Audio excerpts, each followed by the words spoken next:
Hello, and welcome to week 2 of the mid-testing grounds here at XLNC, aka the Scrim Gym, the place to duke it out between you and your friends and people you don't know, but a battle to the death between some of these teams here this week. This is week 2.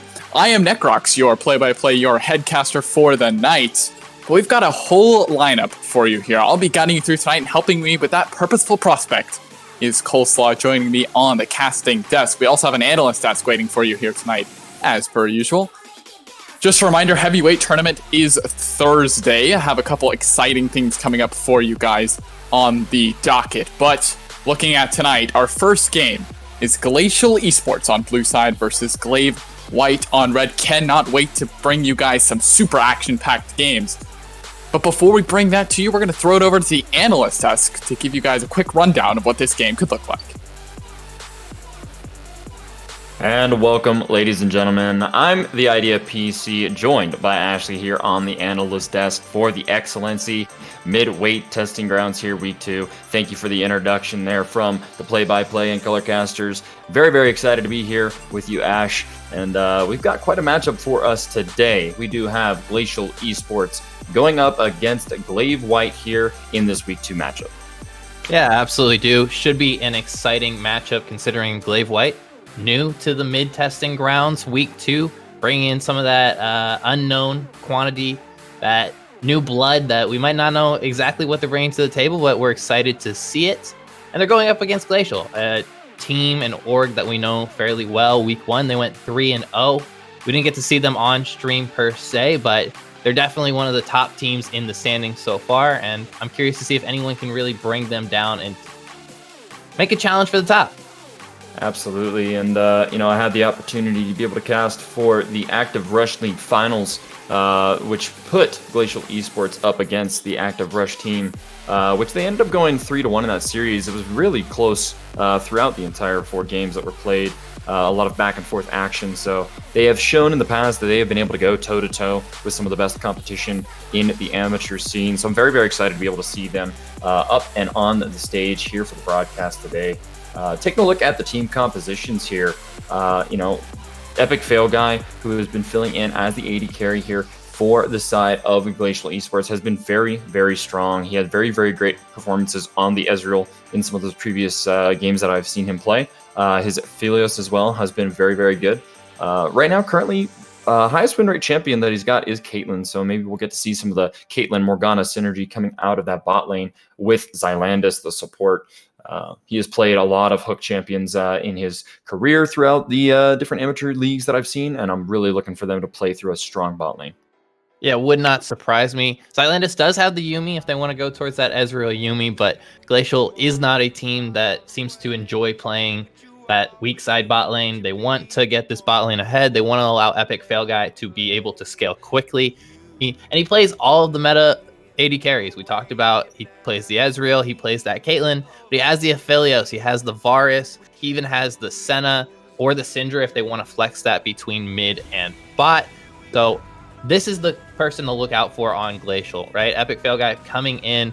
Yes, he's plat 4. People are like, okay, maybe not the scariest in the world, but his KDAs speak differently, and this bot lane is something to be feared. But on the other side of things for Glaive White, the mid lane is really where I'm looking, right? Stro 0-2, a 10 KDA on his LeBlanc, and not many games on it this season so far, but impressive champ pool, impressive KDAs. I'm looking to see them work through this mid lane and allow that to unlock the other lanes.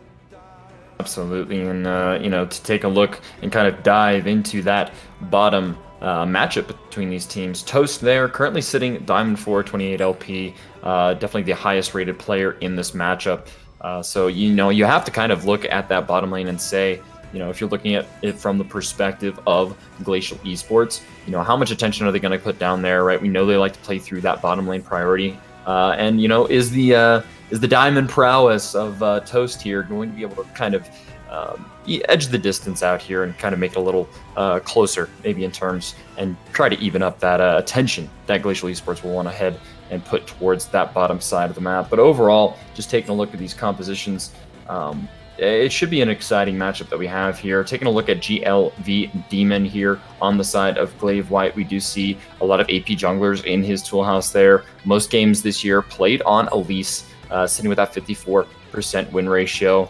And, just taking a look at the champion pool overall, you do see some of the more early focused junglers here. Olaf in his wheelhouse, Grave as well, Jarvan there. So a lot of picks here to be able to get themselves rolling in the jungle early on. So I'm kind of looking for Glaive White here, as they do kind of come into this tournament as a unknown quantity, as the dark horse possibly for this matchup. I expect that jungler there to play something early game and maybe put some focus towards those solo lanes. Like you said, that LeBlanc can absolutely pop off. If that is something that they do decide to do with that jungle mid synergy, I would not be surprised. Yeah, it would not surprise me whatsoever to see some of that action going towards the mid lane. I want to see the Fiddlesticks from Glaive Demon. He plays the Fiddlesticks, 18 games on it so far this season, decent KDA. It's not a jungler that we get to see too often, but it is a jungler that is exciting to see overall. But I feel like we are going to be ready to get into Pro Draft pretty quickly, which means we have to throw it back on over to the casters. All right, welcome back. Thank you guys so much. Certainly a lot to look forward to in this game. We were talking a little bit about the bot lane of Glacial Esports, Glaive White, maybe looking to play through a couple different funnels, but how are you doing, Close? Are you excited for this game? It's certainly going to be an interesting show. Yeah, I think it's going to be a good time. I'm excited for what should hopefully be a pretty close matchup. There's a lot to look forward to, some interesting picks that we might see coming off the table. Though for now, it looks like we're getting some pretty standard bans. Yeah, draft has begun, ladies and gentlemen. Let the games begin. Glacial Esports on blue, Glaive White on red, as Syndra and Volibear are banned away by Glacial, two very strong champions. Syndra known for her early game prowess in that mid lane, along with Volibear, a very strong flex pick, but Syndra can't be denied her flex pick potential as well. Yeah, it's interesting to see these bans coming out from blue side. Both of these are things that you're very comfortable blind picking most of the time. Of course, if there's so many different blind pick power picks, then taking off a couple to make sure you don't give away too much power on the R1, R2 rotation is very important. With Varus taken off the table, though, we see really like the three primary first picks in the current state of the game all gone. So it'll be interesting to see what they want to go with here. Yeah, there are a couple more, like you were talking about, that are left up. I mean, Aphelios and Callista are certainly very strong AD carries, but speaking of strong AD carries, Ezreal and now the Aphelios have her coleslaw, so not quite a surprise between these two teams locking in their AD carries right off the bat. Yep, and there's the Fiddlesticks, which we heard from the analyst desk as a possible pickup here. It's going to be GLV Demon on that, has been absolutely spamming the Fiddlesticks in ranked so far and has some pretty good games. So all that practice, obviously not just for show, because they're pulling it out immediately here. I mean, and I don't know if our analysts could be any better at their jobs, Coleslaw. They predicted that Glacial was going to go with this Ezreal Yuumi, and they're absolutely right. I mean, Ezreal Yuumi is the lock-in for this bot lane. Aphelios Tahm Kench is the response, maybe looking for a little safety for this hyper carry that is Aphelios. That's certainly a very exciting matchup to watch, but I'm super excited about the Fiddlesticks pick. I mean, we all know about the middle sticks. We all know about the danger of Fiddlesticks in the jungle, but there's certainly a lot at play here. I mean, this Tahm Kench could be going top. We know that Glaive like to put this top dibble does do that sometimes, so there is still a couple question marks on the draft of Glaive so far. Yeah, one interesting thing to point out here is we do have the full jungle matchup decided. It's going to be the Fiddlesticks into the Hecarim, which is something that I'm not a huge fan of from the side of Glacial Esports. Fiddlesticks is known for having one of the fastest, most efficient clears basically in the history of League of Legends, because of his ability to do two camps at once and constantly be sustaining, draining, and moving through the jungle at an insanely expedient clip. And so the way to deal with that is to pick a jungler who can go invade early and interrupt that. And this is going to be Jungle Hecarim. It's something that Skiz plays with some frequency, and I'm not sure I have faith that the Hecarim pick is going to be able to do exactly that. Yeah, I mean, it's going to be a hard time getting onto that backline and disturbing those carries. We'll see Tom Kench does provide a lot of safety, while Fiddlesticks is kind of just going to naturally rain terror onto anyone who wants to free fire. Of course, Ezreal is very slippery, but now they have their front line in terms of Sejuani, who is starting to crawl her way back, or maybe ride her way back into the meta, I should say more aptly. Is that's Sejuani jungle? It has to be, right? Almost certainly. Which means So this Fiddlesticks is going somewhere else. Is it Middlesticks, Coleslaw? Is that what we're experiencing tonight from Glaive? I think that's what they've done, is they may have pulled the bamboozle here. You have the jungler spamming Fiddlesticks, so you lock it in early, and then you say, haha, fooled you, lock in the Sejuani and send Fiddlesticks elsewhere.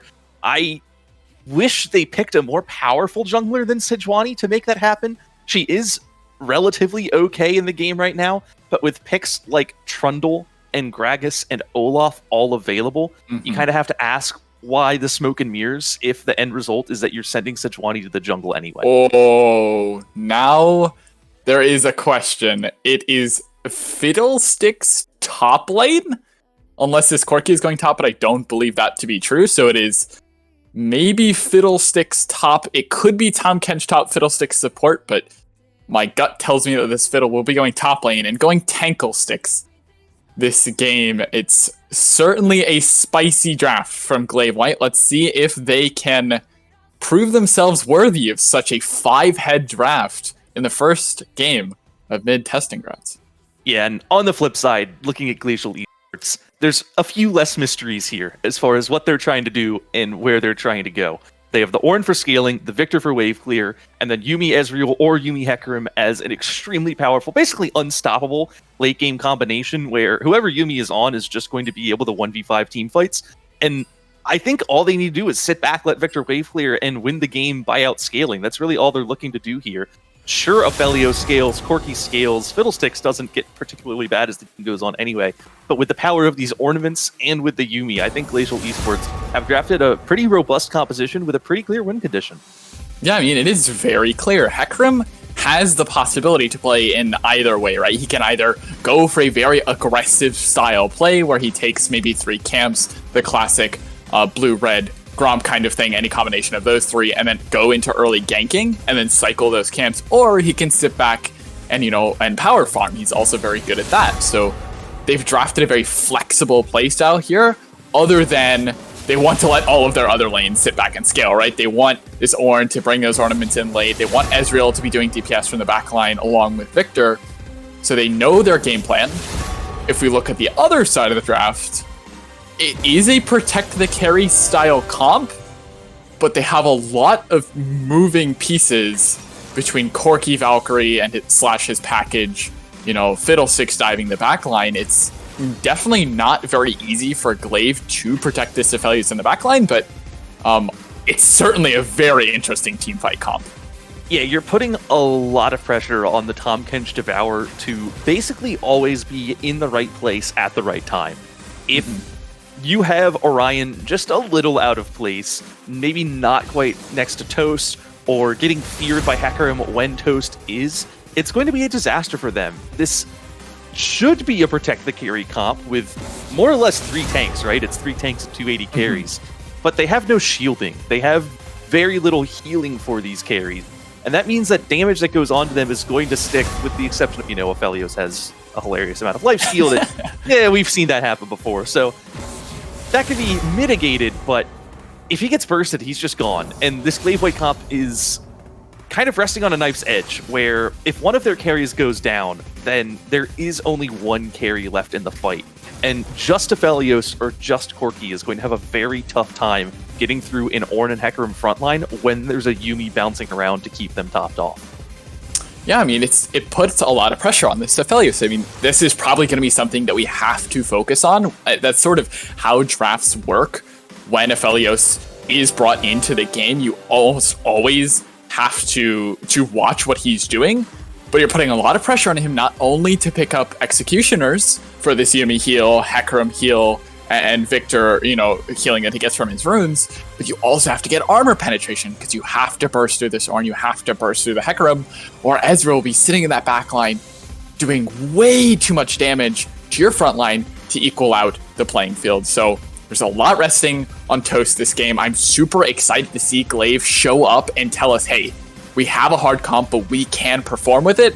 I just think Glacial maybe has an edge coming into it just solely based on ease of execution. Yeah, and it's going to come down to what Glaive White is able to do in the mid game. That is when they're spiking the hardest. Once the Corki has the Sork Shoes, the Triforce, maybe the Infinity Edge or Rapid Fire Cannon, that's when they're looking to really just go ham, take some team fights, get some objectives, and get themselves a lead that they can ride through the rest of the game. If Aphelios is sitting on IE and Runaan's, it's the same idea. Kind of these 1, 2, 3 item power spikes are massive for Glaive White, and they come in before the Ornn items, before the Yuumi is fully online, before the Hecarim starts being able to really buff up his tanky stats as well as his ability to do damage to a backline carry. And so there will be a window here where I think Glaive White are the stronger team, and it's just going to be a question of if they are able to play aggressive, execute within that window of power, and get themselves a big enough advantage that they won't just get outscaled. Yeah, I certainly think at around those 2.5 item power spikes, that's certainly we're going to be looking at fighting. Aphelios picks up IE and Runans, Tahm Kench getting tanky, Sejuani getting tanky. You already mentioned Corki's items. The problem is that I don't know if Aphelios and Tahm Kench and Corki against a Victor can get the wave clear to have priority for dragons. You know, like they need to set up that win condition as they snowball objectives because they have a stronger earlier game composition. They just don't have, in my opinion, the ability to do so very easily. So they'll have to be very smart with their wave management, very smart with their mana. But certainly a very interesting game. I'm excited to see how Glaive can show up. The one thing I do want to go into before we throw it to a break for integrity is Ornn versus Fiddlesticks. It seems like a meat fest in the top lane, even though Fiddlesticks may be the scariest and skinniest champion in League of Legends. I'm kind of confused. How does this matchup go? Maybe you can enlighten me, Coleslaw. Yeah, Fiddlesticks as a tank has a lot of value into a matchup against squishier champions who aren't quite able to power through his healing, but aren't tanky enough to sustain against his damage. And so Fiddlesticks is powerful in the mid lane because he finds a lot of matchups like that. In the top lane, you usually want to be picking him into things like Wukong or Mordekaiser or Renekton even, these kind of more aggressive lane-dominant damage-building carries that aren't going to be so happy about a big lane doing massive damage to them. Ornn still won't be lane-dominant in this lane if it's played equally well by both players. He kind of doesn't have the damage to get through Fiddlesticks, but the issue is that Fiddlesticks doesn't really have the damage to get through Ornn either. And as long as Joey Desu is playing respectful, doesn't stay in lane with like 30% HP for no reason, he should be able to survive this lane just fine and then outscale when he gets those items. So in theory, you can say this is a winning lane for Ornn, not because he'll actually be getting kills in lane, but just because he's at very low risk of getting killed, and then very high power at outscaling once he starts hitting level 13, 14, 15, and gives his teammates these upgraded items. Yep, we will see how the game plays out as we throw it over to a quick break. So we load up onto Summoner's Rift. Don't you guys go anywhere. We'll be right back with game number 1.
All right, everyone, welcome back. As we have loaded up onto Summoner's Rift awfully quickly this time, thank you, Riot, for your client updates. But game number 1 between Glaive, White, and Glacial Esports on red and blue, respectively. Certainly an interesting composition from, honestly, both of these teams having relatively clear win conditions. We'll just be able to see who plays it out better, but nothing too fancy between these two teams just quite yet. Fiddlesticks opting for the Corrupting Potion, Aphelios starting Cull. Something a little new that is propped up into the meta, but other than that, a relatively calm start. Yeah, and one thing to point out, it's always worth pointing out when it happens, is the triple TP on the side of Glacial. That's not necessarily unique here, right? It's like, okay, of course you're going to take TP on Orin. Victor really likes TP if he's not taking Ghost or Cleanse. And Ezreal is a very good teleport user as well if you're not trying to be lane dominant. It's unfortunate that Yuumi no longer teleports with the person that has the summoner teleport, so that's not quite as good as it used to be, but still, it's going to give them this ability to rotate around the map at a much faster pace. If there's a call to rotate for Herald, to rotate for a fight, to join a fight, triple TP just means that you're almost always going to have some form of TP advantage, and that can make the game a little tougher for a team that really wants to be winning in the mid game and taking skirmishes that aren't all out 5v5s. Yeah, I mean, we were talking about the call a little bit. It does provide less base HP, and Aphelios, for all of you who do not know, has the lowest MR of any AD carry in the game. That obviously makes him very balanced, so Yuumi will do a little bit of extra damage to him this game. You can already see his health bar is relatively low, just because of the lack of that base HP and the low MR, so maybe a little struggle early on, but when he gets that gold that comes in, that very rich gold that comes in from the call, he will certainly hit his power spike sooner. But, I mean, I don't know how that plays into the win condition of Glaive, considering they want to get this wave priority. But, of course, they already have it. It's Aphelios, so he doesn't need anything. He'll just get wave priority whenever he wants. Yeah, and Ezreal Yuumi this early on in the game is never going to be pushed up. It's going to be able to afford Demon and a free crab if he wants it. If Skiz doesn't get this gank off successfully, that priority can be very valuable for these early jungle advantages, but it's too early for objectives. Dragon not even up yet, so but it'll stay that way, and it will buy them the Dragon with enough time gone. Demon very low from clearing that jungle for the first time. Wow. Yep. Yeah, Sejuani opted for a relatively healthy clear, going because she goes Talisman, she goes from her red to her Raptors to Wolves, then blue, and she's opting for a Gromp now, so certainly going to get very, very low on this clear. We already saw a very early rotation from Orion, walking up into the river, getting some pretty deep vision on the Krugs of Skiz, so it knows that camp is no longer available to farm, but it's relatively calm, right? I mean, Demon is going to secure this scuttle, and it's going to be traded away for the topside scuttle from Skiz. No contest quite yet from either of these teams. So both teams just kind of wanting to wait it out and wait for one team fight. Of course, you do know Glacial want to scale up, but I would like to see Glaive come out fighting. I mean, they don't want to give this first Drake away to a bot lane of Ezreal Yuumi and a mid lane of Victor, right? And as we say that, they're going to get a gank in bot side now. Going to be awfully stunned up as Epic Fail Guy is forced to flash away, but now it's a TP in from the mid lane, but Exaz can't find quite much as it's a flash forward from Orion. He spits back out, and that's going to be first blood to the Catfish. And Glaive, as we said it, do step up and make the play. They can find themselves on the scoreboard first. And I'm not sure what that teleport was. I think if you're Excus, you have to have faith. This is an Ezreal Yuumi with all of their summoners available. And Epic Fail Guy and Xylandis get out of there no problem. And then Excus just shows up with half health surrounded by 3 enemies and goes down. It's an unnecessary teleport, and unfortunately it does cost him his life. The one saving grace is that Stro chose to follow that teleport, so he didn't lose out big in the mid lane, just ended up wasting a summoner spell and dying down bot. Well played by Glaive to punish that teleport and realize, oh hey, this Victor, he's not that healthy, we can just kill him, right? And pulling it off with no problem whatsoever.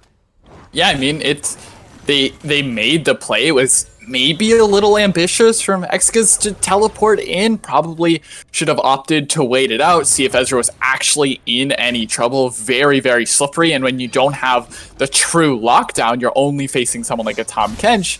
you probably are going to get away most of the time. But with that being said, lots and lots of summoners burned. Flash down on 2 of these members. Yuumi with both combat summoners down. Flash burned on both bot laners from Glaive, but very critically, Truth still has his flash available.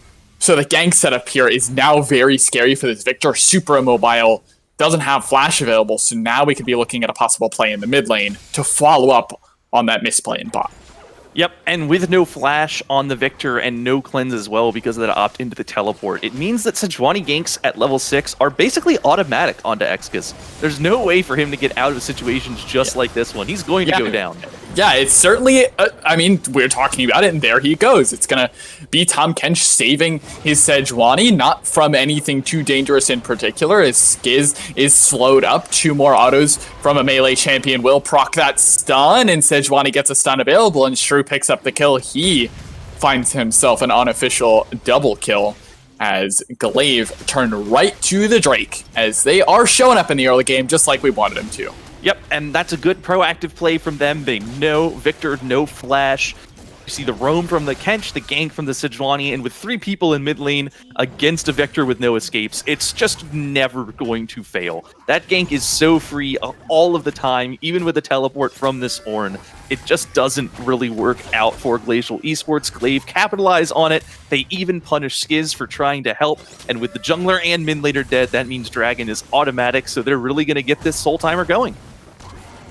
Yeah, I mean, they have everything going their way at this point in the game, and that's really important when you are drafting this kind of odd style comp, right? You have to have an advantage or the team fight could break out before you're ready for it, and then the game is almost certainly over when you have a hyperscaling comp. But they have found their early game prowess between the Tahm Kench roams that have been often frequent and very useful from Orion. They have found 3 kills within 10 minutes, and just like that, they're already above 1,000 gold ahead of Glacial Esports.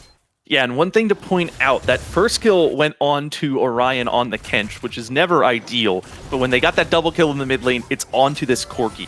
And I don't think it could be on a better champion given this game state, because having kills on Corki this early on accelerates him towards his huge item breakpoints so much faster. If he can get the Trinity Force, the Sword Shoes, and the Mirror Mana all online around 20 minutes, there is just a window where Corki is the strongest possible champion on Summoner's Rift. He's basically unstoppable when he gets to that point, as long as he stays well positioned. And that's, I think, what Stroh's going to be looking to do here. With a double kill, you just keep farming kills on this Corki, and you can run a game over with that alone. Yeah, I mean, he is opting into a relatively hyper-scaling build because he is so far accelerated. He backs just now and picks up the Manamune. So he will be very, very strong very early into this game. Aphelios has his itemization. He has his pickaxe. Bought a very early Executioner Sculling, his first item, I believe. So that is, I mean, it's going to be hard for Glaive to find their way back in, but I mean, we were talking about how their draft is so simple, right? Just sit back, let your carries scale up, let the ornaments come in, let, you know, this time for your team fight to actually become an issue for Glaive, but they haven't been doing that just quite yet, as Ornn will take a little bit of trading in the top lane, as Orion is everywhere on this map so far. Yeah, and Glaive shouldn't go for the dive here. They need to respect that the Ezreal and Yuumi are missing, so... Ooh, and it's a good unstoppable, but it will be Orion saving the Sejuani so far, as 1 is picked up, make it 2, Skiz finds the second one, but now it's going to be a very rooted Aphelios, as Epic Fail Guy is here as well, and it's a very strong topside play from Glacial, as maybe a little too ambitious from Glaive, as Drew has to flash over the wall to safety from that very speedy Hecarim, as Yuumi gives him even more movement speed. But yeah, I mean, maybe a little overstep by Glaive, and just like that, Glacial have found their opening to get right back into this game. Yeah, and the issue with that play is it just took a little too long. You saw Orion in the topside jungle, and he stayed there for half a minute to a minute. It was slow enough that Epic Fail Guy and Xylandis were able to get back to base and then walk towards the top lane to help out for the dive that they were anticipating. And Glaive realized, they knew this is not a dive that they wanted. They were just trying to walk out through the turret, but Glacial wisely pulled the trigger on the fight. They knew that they had more people there to make it happen, and they were able to pick up a couple kills, delay the Herald, deny the dive onto this Ornn, and now they're right back in this. Yeah, I mean, and in the midst of all that craziness, Demon did get the Rift Herald, so there is some positivity between all of that craziness that did just go down. Why is that underneath Chaos that Storm top on the turret. main wave? That's a good question. He's recalling. Okay. I mean, he is recalling, but the Drake is up in a minute, so I guess they are opting not to contest this one. They will pass the lanes off once more. They want to keep their bot with bot, so yeah, I mean, Chaos Storm does go down in the mid wave. Drake will almost certainly now go over to Glaive as they don't have their Victor here. Could TP in, but no ultimate for him. Yeah, it's a slow, methodical gameplay from Glacial now. I mean, they haven't opted into any crazy plays. It's been Glaive that have been the ones playmaking, but Glacial, good response in the top lane, and as we said, they now have time to sit back and farm. It's only one Drake to the name of Glaive White, so they don't have to contest this one or even the next one. It's only Soul Point that really matters as Rift Herald is popped in the bot lane. Yeah, and so it looks like Glacial are trying to reset and get towards this dragon if they can. With Herald going down bot lane, they're going to pay the price for this base. The turret not actually going to fall, but it's still a good number of plates and some big priority for Glaive here towards this dragon. You see Stro running back from base to get into the fight. And, I mean, it's been up for a while. No one's taking it. Interesting. Yeah, it's a missed ultimate from Demon. Skiz will run his way out, so safe jungler for now. That's very important, making sure Smite is available if they do want to contest. And now there's no Glacial Prison from a Sejuani that can fly over this Dragon Pit wall, and it will be started up by Glaive as they pull it out. I don't think there should be a contest here. I mean, the Drake's already at half HP, but they're certainly going to go for it. Ornhorn is the cooldown to watch, and it's going to be secured critically by Demon, as now it's Fiddle ultimate into the rest of the team. Stru finds one, and making a double kill for the Corki as it's stunned up. Desu will go nowhere as Sejuani picks up the kill credit there. Now it's XS trying to find his way out. That's a flash over the wall. Ryan will not let him go. Certainly going to be stunned up very soon. Unofficial triple kill for Stru. More under the turret to come. The Kitty Cat cannot get away. And this is a very, very strong Corki. The unofficial quadra on that play over the Drake, and Glacial just a little too early on the contest.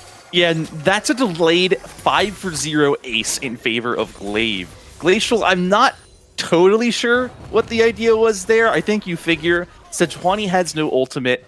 We've got all 5 of us here. We've just reset. We're pretty strong right now. Let's try and make it happen. The issue, they don't actually pull the trigger on an engage. They just kind of walk at the dragon. And as they do that, Dibble is sitting in a bush, channeling that Fiddlesticks ultimate, flying in with a Crow Storm to fear everyone. And from there, it's just a disaster for Glacial Esports. The Ornhorn doesn't come in until after the fight is already lost. And then they run away and they're not even able to get out. There's so much chase on all of these members of Glaive that they're able to clean the table. So they pick up the dragon, then they pick up the team fight, and they grow their gold lead. And this Corki is terrifying with 6 kills. He's going to be hitting Triforce probably close to 15 or 16 minutes. I said 20 would be good. Yeah, I mean, if you accelerate a Corki that far in the game, it certainly is a very scary threat as we get to watch Fiddlesticks do Fiddlesticks things and heal up his whole health bar. But yeah, I didn't like the quote-unquote engage there, as now we're going to get engage from Dibble in the bot lane. It's going to be a scared Victor as he's forced to run away. Good stun to make sure no follow-up is there from the side of Dibble. Yeah, I mean, if we go back to the Drake and talk about the engage, there really wasn't a go moment for the side of Glacial. The Ornhorn didn't come down until late. The Hecarim multi just wasn't in time. And that means the smite is really pretty easy for Demon as he secures the Drake. And Glaive find, yeah, as you were talking about, the delayed Penta. Well, it's going to slow down now because there's no objectives on the map until this Herald spawns just now. They're just going to sit it down, clear some waves. Dibble going to slowly work at this bot turret. It's hard to push into a Victor, but when it's that low, it will fall. And they're just going to keep growing their lead from there. Ooh, and it's going to be a Valkyrie over Joey. As Sejuani's here to lock down the Ornn, and we're trading under a shower. Orion's here to make sure he can swallow up the Sejuani in time. Forced to flash away as Orion wasn't in the correct position to get the Devourer off. Now Shrew is the one being targeted, forced to flash away. Skiz going to run him down. That's a lot of damage. Are you kidding me? As Excess has to teleport up into the fight, and it ends up being a 2-4-1, and what could have been a lot worse if Shrew didn't have 6 kills on the board already. Yeah, in case you needed proof or evidence of just how terrifying Corki can be, I think that showed it, as a 100 HP Corki basically deletes a Hecarim. Like, now you see his, now you don't, from Stroh's damage just putting down the hurt. And the dive a little bit botched from Glaive's side, but they're just so far ahead, and they just have so much power in their items that they're able to turn it around and keep it being an advantage for themselves.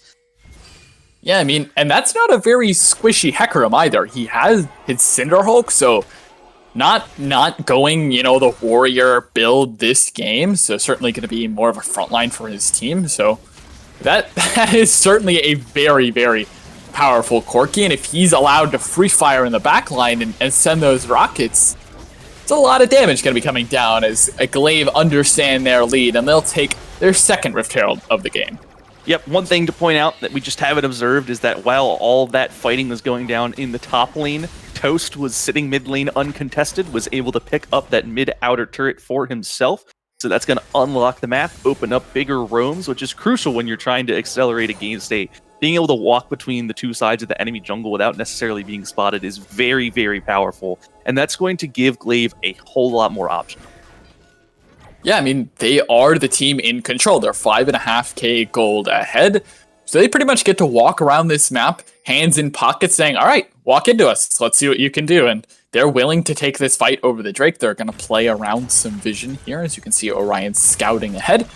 Joey has teleport, so he'll be free to wail on this top turret for now, but with Drake coming up in about 5 seconds, Glaive are the first ones to it. They will be laying claim, and I don't think there is a contest from Glacial as Hecarim is topside. Yeah, this looks to me like Glaive was expecting the contest. You could see them setting up in bushes, trying to play the vision game to deny it and see if they can pick out someone like Xylandis going for the vision. And the answer from Glacial is to send Skiz into the topside jungle there, just going to counter jungle, get something for giving up this dragon. It's a good play if you don't think you can fight, and I think it's the right call from Glacial to say, all right, like, we're never going to win this fight, so we have to hope we can somehow sneak away from Soul Point, because that is now what it is for Glaive. They're going to have a Dragon Soul opportunity spawning in just another 4.5 minutes. At 22 minutes in this game, they might be able to pick up an Infernal Soul, and I think that would make the game a whole lot more comfortable, because if you were worried about getting outscaled, an Infernal Soul can really fix that problem for you. Yeah, it really can. I mean, any soul on a team that is ahead almost certainly looks like a GG go next for any team going into it. But I mean, now you really need these ornaments to start coming in, right? You really need Ezreal to hit his 3-item power spike, Victor to finish all of his itemization. I just don't think it's going to come in time. Ornn is only level 11 at this point in the game, so it's really tough for someone like, you know, Joey to start handing out ornaments to Epic Fail Guy without being too late for this soul to just be gone before you even have a chance at contesting it with the scaling that we were talking about earlier. Yep, and one of the other perks of this Glaive composition with 2 different marksmen is that Baron will also fall very, very quickly. Aphelios and Corki both very good with damage to neutral objectives, and with the insanely tanky frontline that they have, they can dance a Baron for a good amount of time and just take it if it's not answered from the side of Glacial. So that, I think, is on the radar for Glaive. They've got lots of different ways to win this game at this point. The Fiddlesticks split push is even working out pretty well, as this is going to be Dibble's second turret of the game. So everything is kind of working for them. It's you know, whatever they do, it's going to keep growing their lead. It's almost a game that's being played on autopilot with how far ahead they are right now. And Stroh has picked up the Trinity Force. Yeah, I mean, speaking of itemization, for all of you non-tank connoisseurs, Fiddlesticks has gone with the classic Spirit Visage, increasing his healing by 30%, so he gets even more lifesteal, as if it wasn't enough. So even he can dance around Baron for quite a while. As long as he is, using that W on the Baron, he can stay awfully healthy, so they can dance as long as they want. And with Corki poke and with Aphelios poke, they're probably the ones who get to control any objectives. Even though you would think Ezreal ought to be able to bully anyone off, and just like that, it will be Glaive starting up the Baron. Yep, and they've dropped the Rift Herald mid lane as a bit of a distraction. You see question mark pings coming out from Glacial. They're not sure where Glaive is. They have no idea that this Baron is going down, and no one is checking it. It's just going to fall. This is a free, uncontested 20-minute Baron for Glaive. That may end up coming back to bite them as, well, no it won't. If the kitty cat is off of her master, she will go down very quickly and sniped out of the air. Was Islandis, as he will find himself a one-way ticket back to the fountain. But what I was saying is that might actually come back to bite Glaive, as it's probably not an optimal timing to get Baron. Other than the soul, they're probably not going to be able to get too much off of this Baron, as early Barons are not as impactful as later Barons. But if it secures you the soul, I'd say worth probably for Glaive, as soul will not dissipate, as will Baron. Yep, and this is working well just because it's timed with that big Corki power spike. You now can also see the Mura mana is online, so Stro is not getting stronger in this game. This is his peak, and with a Baron, they can push. Oh, they're going to look for Orion, actually. They're going to leave the Aphelios alone. Gravitum, Moonlight Vigil is used to root a couple targets into place. Orion, very, very low. Toast actually kills Excess on the back line, as now it's going to be Joey forced to flash away. But here comes the Fiddle, baby. He's going to find the team. Glacial Prison used. Stro is legendary on the Corki, and now it's just a rundown for Glaive as they find 3 members of Glacial trying to just run away with anything that they can. They do pick up Orion on the front end of that fight, but now Glaive just to get to push for most likely inhib here, as they can turn back to Soul, which spawns in 20 seconds as well. Ooh, Demon goes low. Yeah, and so you see the idea from Glacial there is saying, we need to get a kill, we need to get a pick, we need something so that we can stall out and keep farming. The issue, they choose and single out Orion, a tanky Tom Kench, who has that gray health to keep himself really tankier than he looks. And they commit so much to trying to kill him and take so much time doing it that while it's happening, they lose their Victor. And then when the answer comes in from Glaive, it's just an absolute disaster for Glacial. They lose several members of their team. They lose the mid inner turret. They lose the bottom inner turret. And they're not going to be able to contest Soul either because they have no vision on this side of the map. And Glaive are really stepping up. We saw Glacial go absolutely crazy last week, and this game isn't even close, Coleslaw. I mean, Glaive are absolutely putting their foot to the ground this game, and they have the soul now, no contest, as they are actually just about 10k behind. And this game is most likely over. I mean, I don't really see a way that even ornaments at this point in the game can bring you back. Maybe Ezreal finds, some crazy sort of fight blinking around all over the place, keeping healed up with Xylandis, but with a 10k gold differential, plus the thousands of gold that Soul provides you, they're just going to be able to siege, and they could probably just take a fight now and end it. Yeah, with this much power, I think Glaive could hypothetically end here. We're going to see the engage from Joey Jetsu. Yeah, I mean, they're going to find the engage here, and it's going to be a Fiddle ulti over the wall. It's going to be rooted up by the final chapter, and it's going to be Epic Fail God trying to do everything that he can. Joey just isn't tanky enough. Redemption goes down. Toast is on a killing spree. 3-1 now. Double kill for the Aphelios, and this is 200 years, baby. You can't deny it as much as you want. Maybe the Quadra. No, Stro steals it away as Orion goes in the fountain just for some fun.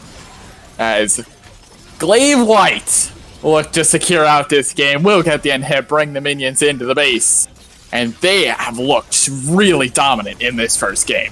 Yeah, and poor Xylandis as a solo Yuumi, not going to stand a chance at holding this one. So the Nexus turrets are going to fall, despite the death timers being as short as they are. A team fight one inside the enemy base is more than enough for Glaive White to close out. I mean, an extraordinarily clean game is the only way to put it. They looked absolutely dominant. They only lost 1 turret, 6 kills, no neutral objectives. That's pretty dang close to a perfect game, all things considered.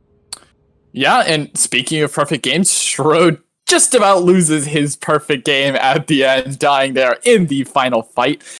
Almost 9-0, as Strode would have liked to put that game, but dying in the final fight just made his KDA a little less impressive. But yeah, certainly a very strong performance from Glaive White. If we do a little bit of analysis at the end of this game, you can see just how strong Strode was. I mean, he almost doubled the damage of any other champion in this game. Yeah, and that's what happens when you give a Corki many kills very early on, is he accelerates towards that mid-game power spike. Can't hammer home the point enough because of just how potent it is. Every auto attack will chunk 500, 600 damage, and it just melts anyone. It doesn't matter if you're tanky, if you're squishy, you disappear. And Glaive White play around it perfectly. They realize that they have this advantage early on, and they press the tempo. They take every objective basically as it spawns. Getting that 20-minute Baron, that 22-minute Dragon Soul, that is very early for both of those. And they are able to realize, we need to win early, so let's do it. And they execute on that almost flawlessly. I mean, talk about early. Or never even got to upgrade his own items. Joey finished the game at level 12. I mean, that is just really sad. You never got the chance for Ezreal to hit 3 items, Victor to get his itemization in, or even the ornaments to ever come through. So very, very impressive from Glaive White, closing out a very clean game, as you said. And just like that, we will close out game number 1 of the midweek testing grounds. Don't you go anywhere, though. Game number 2 will be here very soon as we wait for some of the other games to finish on up. We'll be back, though, as we throw it to break. We'll be back with game number 2 very shortly.